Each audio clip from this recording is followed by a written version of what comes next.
Hello there!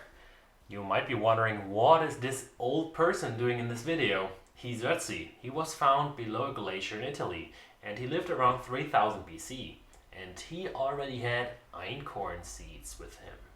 So that's proof how ancient einkorn is, the mother of all wheat. And we're going to use it today to bake something ancient, just like our ancestors did. So we're doing a trip back in time.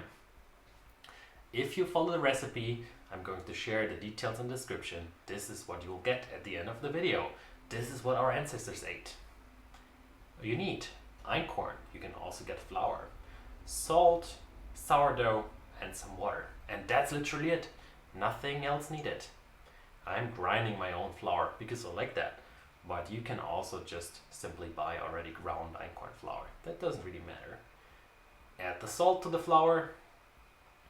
Add your sourdough. I'm speeding this up a little bit because, filming with one hand, that was a little bit tough. Add all the ingredients, and because there's no gluten, you don't even really have to knead it. Add your water, and now you just have to start stirring it. You can use a KitchenAid, but I'm just gonna use my hand. Our ancestors also didn't have a KitchenAid. So this is how it looks like after around 1 minute in, and then after around 3 minutes in, this is how it looks like. Now let it ferment. I'm letting it ferment for around 6 hours, and this is how it looked like. Now it's ready to be turned into the actual shape for baking. You need a banneton and ideally some rice flour. Rice flour is excellent because it helps it to not stick to it. Add some more rice flour because it's a very, very sticky dough.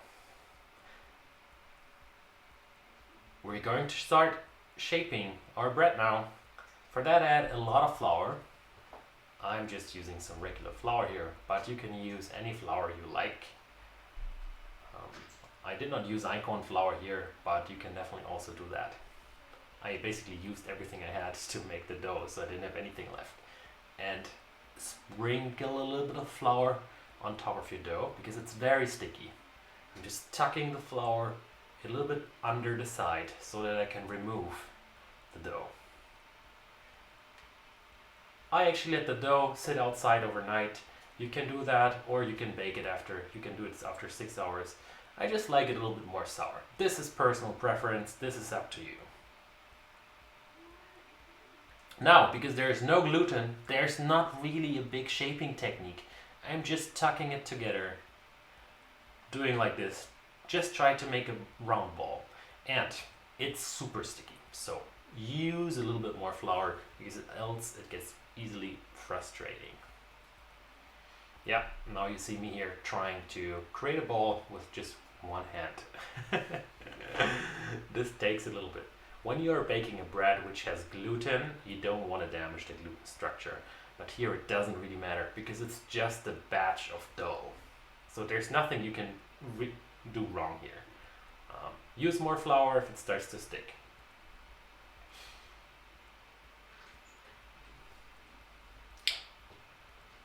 And voila, this is how it looks like. I'm just gonna tuck this into my banneton now, but then I'm realizing, this is a little bit too open at the bottom. Actually, on second thought, it doesn't really matter, but I'm just gonna close this a little bit more, but you don't actually have to do this. It's gonna close over time.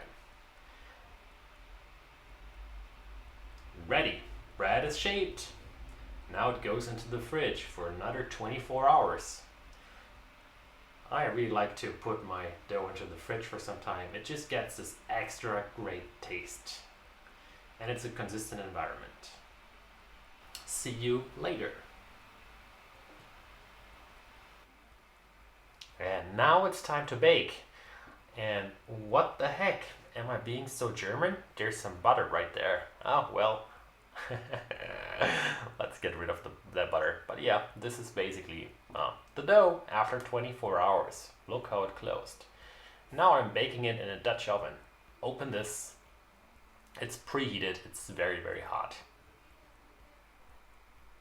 Now, go ahead and put your dough inside. Flip it over. And the rice flour made it non-stick. I'm just brushing off some of the rice flour because I don't like it if the dough is too, or if the final bread is too floury. You don't have to do that, but I like it. Now we're going to start scoring it. At around a 45-degree angle, take a knife, or I'm using a lamb, and cut inside.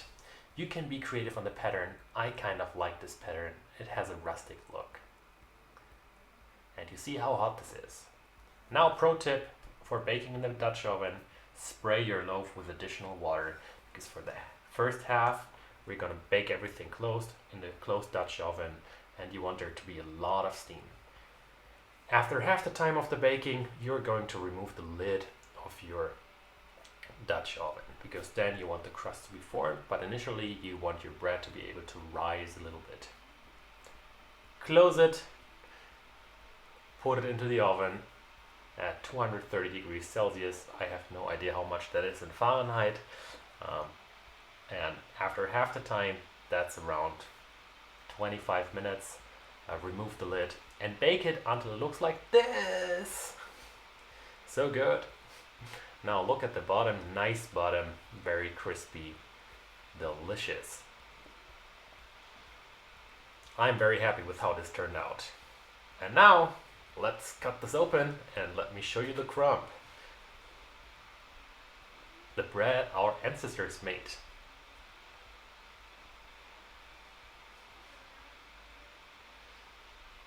And, are you ready? Oh, nice looking crumb. Thanks for watching.